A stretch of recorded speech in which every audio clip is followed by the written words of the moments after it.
ओम शांति। 12 फरवरी 2023 अव्यक्त बाप दादा के महावाक्य। ओरिजिनल डेट 16 दिसंबर 1993।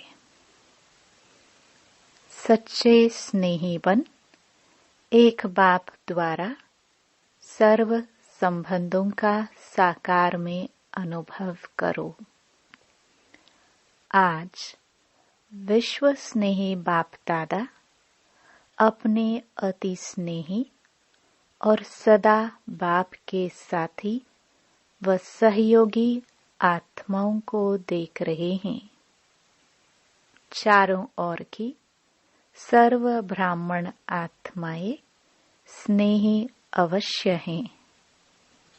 स्नेह ने ब्राह्मण जीवन में परिवर्तन किया है। फिर भी स्नेही 3 प्रकार के हैं। एक हैं स्नेह करने वाले, दूसरे हैं स्नेह निभाने वाले और तीसरे हैं स्नेह में समाये हुए। समाना अर्थात समान बनना। स्नेह करने वाले कभी स्नेह करते हैं, लेकिन करते करते कभी स्नेह टूट जाता है, कभी जुट जाता है। इसलिए समय प्रति समय स्नेह जोड़ने में पुरुषार्थ करना पड़ता है, क्योंकि बाप के साथ साथ और कहाँ भी स्नेह, चाहे व्यक्ति से, चाहे प्रकृति के साधनों से, कहाँ भी संकल्प मात्र भी स्नेह जुटा हुआ है तो बाप से स्नेह करने वालों की लिस्ट में आ जाते हैं। स्नेह की निशानी है बिना कोई मेहनत के स्नेही के तरफ स्नेह स्वतः ही जाता है। स्नेह करने वाली आत्मा का हर समय, हर स्थिति, हर परिस्थिति में आधार अनुभव होता है। अगर साधनों से स्नेह है तो उस समय बाप से भी ज्यादा साधन का आधार अर्थात सहारा अनुभव होता है। उस समय उस आत्मा के संकल्प में बाप का स्नेह याद भी आता है। सोचते भी हैं कि बाप का स्नेह श्रेष्ठ है, लेकिन यह साधन व व्यक्ति का आधार भी आवश्यक है। इसलिए दोनों तरफ स्नेह अधूरा हो जाता है और बार बार स्नेह जोड़ना पड़ता है। एक बल, एक भरोसे के बजाय दूसरा भी भरोसा साथ साथ आवश्यक लगता है। इसलिए बाप के स्नेह द्वारा जो सर्व प्राप्ति का अनुभव हो, उसके बजाय दूसरे सहारे द्वारा अल्पकाल की प्राप्ति अपने तरफ आकर्षित कर लेती है। इतना आकर्षित करती है जो उसी को ही आवश्यक समझने लगते हैं। लगाव नहीं समझते, लेकिन सहारा समझते हैं। इसको कहा जाता है स्नेह करने वाले। दूसरे हैं स्नेह निभाने वाले। स्नेह करने के साथ साथ निभाने की भी शक्ति है। निभाना अर्थात स्नेह का रिस्पॉन्स देना, रिटर्न देना। स्नेह का रिटर्न है जो स्नेही बाप बच्चों से श्रेष्ठ आशाएं रखते हैं, वो सर्व आशाएं प्रैक्टिकल में पूर्ण करना। तो निभाने वाले बहुत करके प्रैक्टिकल में करके दिखाते हैं, लेकिन सदा बाप समान अर्थात समाये हुए वो अनुभूति कभी होती है, कभी नहीं होती। फिर भी निभाने वाले समीप हैं, लेकिन समान नहीं है। निभाने वालों को निभाने के रिटर्न में पदम गुणा हिम्मत और उमंग उत्साह की मदद विशेष बाप द्वारा मिलती रहती है। तीसरे, जो स्नेह में समाये हुए हैं, उन आत्माओं के नयनों में, मुख में, संकल्प में, हर कर्म में सहज और स्वतः स्नेही बाप का साथ सदा ही अनुभव होता है। बाप उससे जुदा नहीं और वो बाप से जुदा नहीं। हर समय बाप के स्नेह के रिटर्न में प्राप्त हुई सर्व प्राप्तियों में संपन्न और संतुष्ट रहते हैं। इसलिए और किसी भी प्रकार का सहारा उन्हों को आकर्षित नहीं कर सकता, क्योंकि कोई न कोई अल्पकाल की प्राप्ति की आवश्यकता किसी और को सहारा बनाती है, अर्थात संपूर्ण स्नेह में अंतर डालती है। स्नेह में समाई हुई आत्माएं सदा सर्व प्राप्ति संपन्न होने के कारण सहज ही एक बाप दूसरा ना कोई इस अनुभूति में रहती हैं। तो स्नेही सभी हैं, लेकिन 3 प्रकार के हैं। अब अपने से पूछो, मैं कौन? अपने को तो जान सकते हैं ना। स्नेही है, तभी स्नेह के कारण ब्राह्मण जीवन में चल रहे हो, लेकिन स्नेह के साथ निभाने की शक्ति इसमें नंबरवार बन जाते हैं। स्नेह के साथ शक्ति भी आवश्यक है। जिसमें स्नेह और शक्ति दोनों का बैलेंस है, वही बाप समान बनता है। ऐसे समाई हुई आत्माओं का अनुभव यही होगा। बाप के स्नेह से दूर होना यह मुश्किल है, समाना सहज है। दूर होना मुश्किल है, क्योंकि समाई हुई आत्माओं के लिए एक बाप ही संसार है। संसार में आकर्षित करने वाले 2 ही बातें हैं, एक व्यक्ति का संबंध और दूसरा भिन्न भिन्न वैभवों व साधनों द्वारा प्राप्त होना। तो समाई हुई आत्मा के लिए सर्व संबंध के रस का अनुभव एक बाप द्वारा सदा ही होता है। सर्व प्राप्तियों का आधार एक बाप है, न कि वैभव व साधन। वैभव व साधन रचना है और बाप रचता है।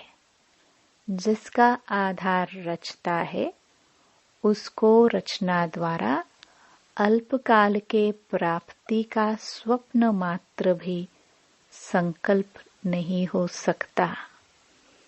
बाप दादा को कभी कभी बच्चों की स्थिति को देख हंसी आती है, क्योंकि आश्चर्य तो कह नहीं सकते, फुल स्टॉप है। चलते चलते बीज को छोड़ टाल टालियों में आकर्षित हो जाते हैं। कोई आत्मा को आधार बना लेते हैं, कोई साधनों को आधार बना लेते हैं, क्योंकि बीज का रूप रंग शोभनीक नहीं होता और टाल टालियों का रूप रंग बड़ा शोभनीक होता है। देहधारी के संबंध का आधार देह भान में सहज अनुभव होता है और बाप का आधार देह भान से परे होने से अनुभव होता है। देह भान में आने की आदत तो है ही, ना चाहते भी हो सकते हैं, इसलिए देहधारी के संबंध का आधार व सहारा सहज अनुभव होता है। समझते भी हैं कि ये ठीक नहीं है, फिर भी सहारा बना लेते हैं। बाप दादा देख देख मुस्कुराते रहते हैं। उस समय की स्थिति हंसाने वाली होती है। जैसे आप लोग क्लासेस में व भाषणों में एक तोते की कहानी सुनाते हो। उसको मना किया कि नलके पर नहीं बैठो, लेकिन वो नलके पर बैठ करके बोल रहा था। ऐसे बच्चे भी उस समय मन में अपने आप से एक तरफ यही सोचते रहते कि एक बाप दूसरा ना कोई, बार बार अपने आप से रिपीट भी करते रहते, लेकिन साथ साथ फिर यह भी सोचते कि स्थूल में तो सहारा चाहिए। तो उस समय हंसी आएगी ना, और उस समय फिर माया चांस लेती है। बुद्धि को ऐसा परिवर्तन करेगी जो झूठा सहारा ही सच्चा सहारा अनुभव होगा। जैसे आजकल झूठा सच्चे से भी अच्छा लगता है, ऐसे उस समय रॉन्ग राइट अनुभव होता है। और वो रॉन्ग बात, झूठा सहारा, उसको पक्का करने के लिए व झूठ को सच्चा साबित करने के लिए, जैसे कोई भी कमजोर स्थान होता है तो उसको मजबूत करने के लिए पिलर्स लगाए जाते हैं, तो माया भी कमजोर संकल्प को मजबूत बनाने के लिए बहुत रॉयल पिलर्स लगाती है। क्या पिलर लगाती है? माया यही संकल्प देती है कि ऐसा तो होता ही है, कई बड़े बड़े भी ऐसे ही करते हैं, ऐसे ही चलते हैं, या कहते अभी तो पुरुषार्थी ही है, संपूर्ण तो हुए नहीं हैं, तो जरूर अभी कोई न कोई कमी रहेगी ही, आगे चल संपूर्ण बन जाएंगे। ऐसे ऐसे व्यर्थ संकल्प रूपी पिलर्स कमजोरी को मजबूत कर देते हैं। तो ऐसे पिलर का आधार नहीं लेना। समय आने पर यह आर्टिफिशियल पिलर धोखा दे देते हैं। सर्व संबंधों का सहारा एक बाप सदा रहे, यह अनुभव कम करते हो। इस सर्व संबंधों के अनुभव को बढ़ाओ। सर्व संबंधों की अनुभूति कम होने के कारण कहीं न कहीं अल्पकाल का संबंध जुट जाता है। स्थूल जीवन में भी स्थूल रूप का सहारा व हर परिस्थिति में स्थूल रूप का सहयोग देने वाला सहारा बाप है। यह अनुभव और बढ़ाओ।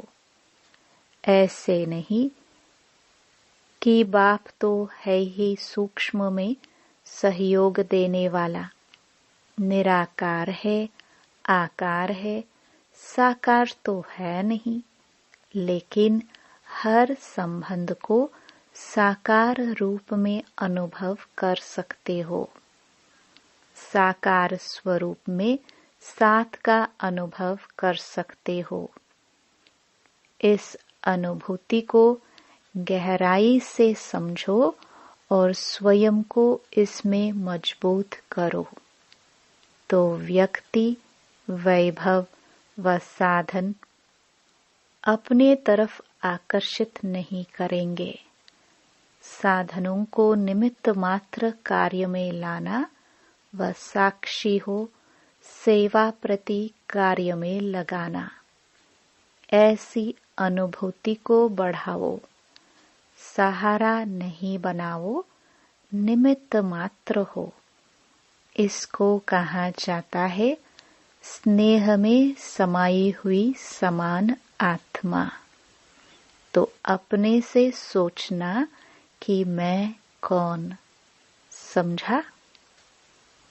अच्छा, सदा स्नेह में समाये हुए समान आत्माओं को, सदा एक बाप से सर्व संबंध का अनुभव करने वाली आत्माओं को, सदा एक बाप को आधार मूर्त सच्चा सहारा अनुभव करने वाली आत्माओं को, सदा सर्व प्राप्ति रचता बाप द्वारा अनुभव करने वाली आत्माओं को, सदा सहज स्वतः एक बल एक भरोसा अनुभव करने वाली सच्चे स्नेही आत्माओं को बाप दादा का याद प्यार और नमस्ते।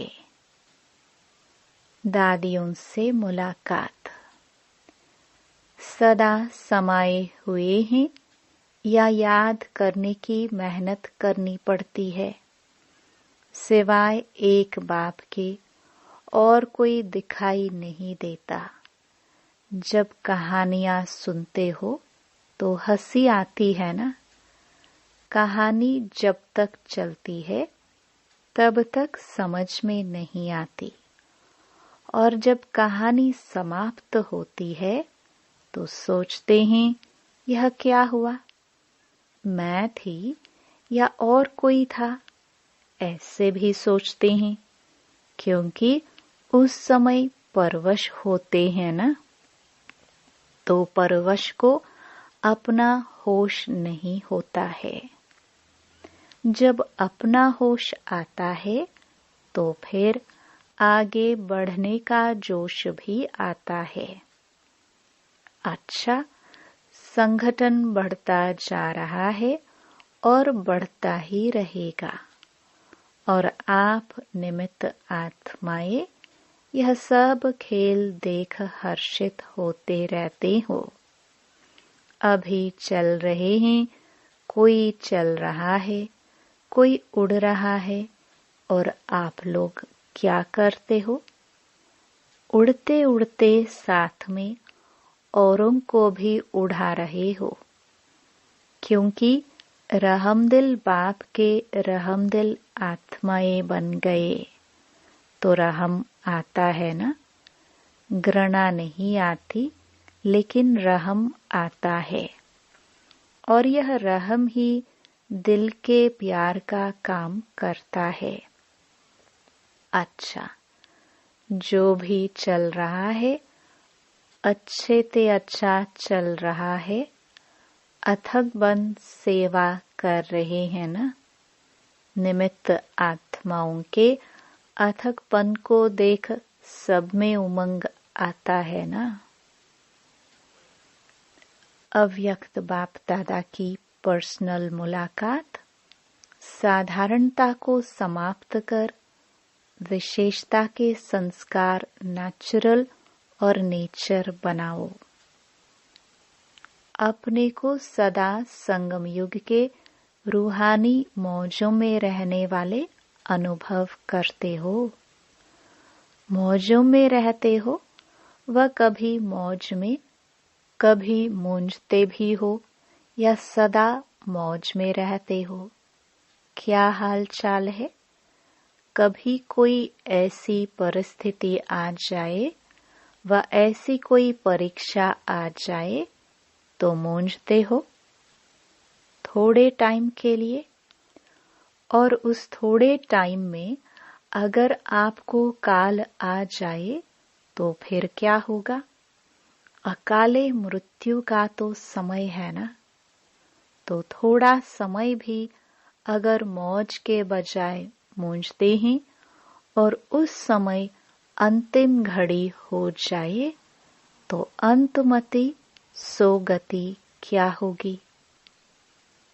इसलिए सुनते रहते हो ना, सदा एवर रेडी। एवर रेडी का मतलब क्या है?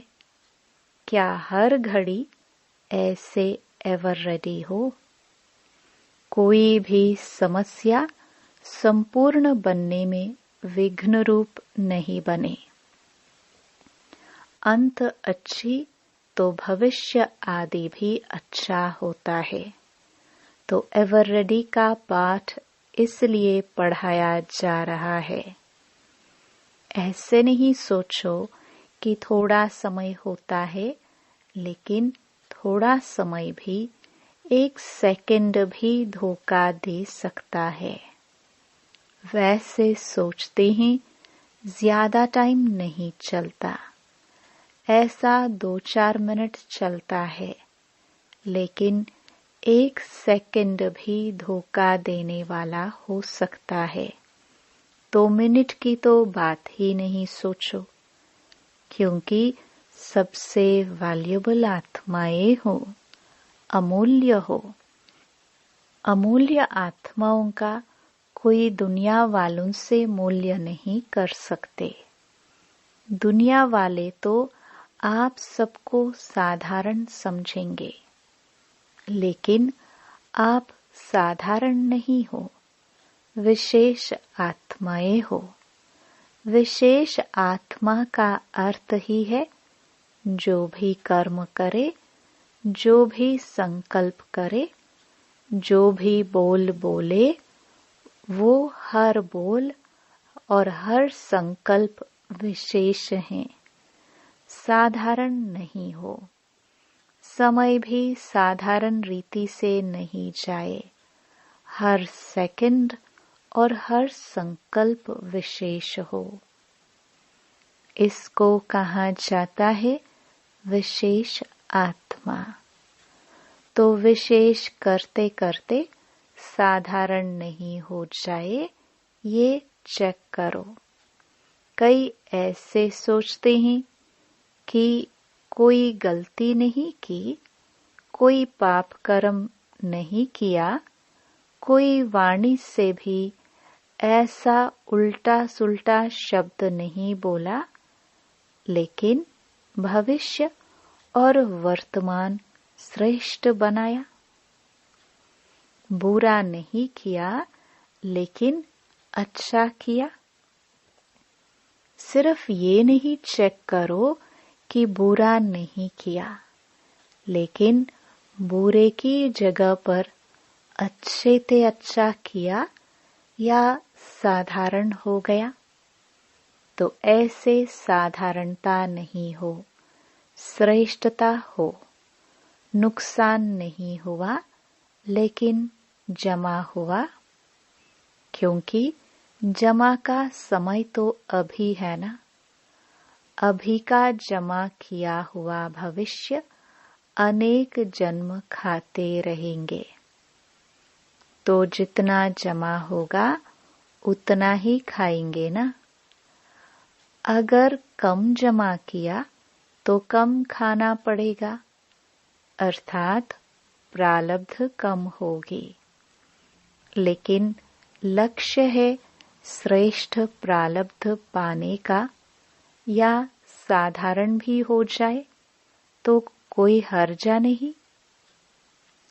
लेकिन लक्ष्य है श्रेष्ठ प्रारब्ध पाने का, या साधारण भी हो जाए तो कोई हर्जा नहीं, स्वर्ग में तो आ ही जाएंगे, दुख तो होगा नहीं। साधारण भी बने तो क्या हर्जा, हर्जा है या चलेगा। तो चेक करो कि हर सेकंड, हर संकल्प विशेष हो। जैसे आधा कल्प के देहभान का अभ्यास नेचुरली ना चाहते हुए भी चलता रहता है ना, देह अभिमान में आना नेचुरल हो गया है ना, ऐसे देही अभिमानी अवस्था नेचुरल और नेचर हो जाए तो जो नेचर होती है वह स्वतः ही अपना काम करती है। सोचना नहीं पड़ता है, बनाना नहीं पड़ता है, करना नहीं पड़ता है, लेकिन स्वतः हो ही जाती है। तो ऐसे विशेषता के संस्कार नेचर बन जाए और हर एक के दिल से निकले। ऐसे नहीं कि मेरी नेचर यह है, मेरी नेचर यह है नहीं। हर एक के मुख से, मन से यही निकले कि मेरी नेचर है ही विशेष आत्मा के विशेषता की। तो ऐसे है या मेहनत करनी पड़ती है। जो नेचर होती है उसमें मेहनत नहीं होती। किसी की नेचर रमणीक है तो स्वतः ही रमणीकता चलती रहती है ना, उसको पता भी नहीं पड़ेगा कि मैंने क्या किया। कोई कहेगा तो भी कहेंगे कि मैं क्या करूं, मेरी नेचर है। तो विशेषता की भी ऐसी नेचर हो जाए। कोई पूछे आपकी नेचर क्या है, तो सबके दिल से निकले कि हमारी नेचर है ही विशेषता की। साधारण कर्म की समाप्ति हो गई, क्योंकि मरजीवा हो गए ना, तो साधारणता से मर गए। विशेषता में जी रहे हैं, माना नया जन्म हो गया। तो साधारणता पास्ट जन्म के नेचर है, अभी की नहीं। क्योंकि नया जन्म ले लिया तो नए जन्म की नेचर विशेषता है, ऐसे अनुभव हो। तो अभी क्या करेंगे? साधारणता की समाप्ति। संकल्प में भी साधारणता नहीं। माताएं मौज में रहती हो, कितना भी कोई मुंझाने की कोशिश करे, लेकिन आप मौज में रहो। मुंझाने वाला मूंझ जाए, लेकिन आप नहीं मूंझो, क्योंकि अज्ञानियों का काम है मुंझाना और ज्ञानियों का काम है मौज में रहना। तो वो अपना काम करे और आप अपना काम करो। सदा मौज का अनुभव करो, तब तो फलक से कह सकेंगे। होंगे तब ही तो कह सकेंगे ना। जो होगा नहीं तो कह भी नहीं सकता।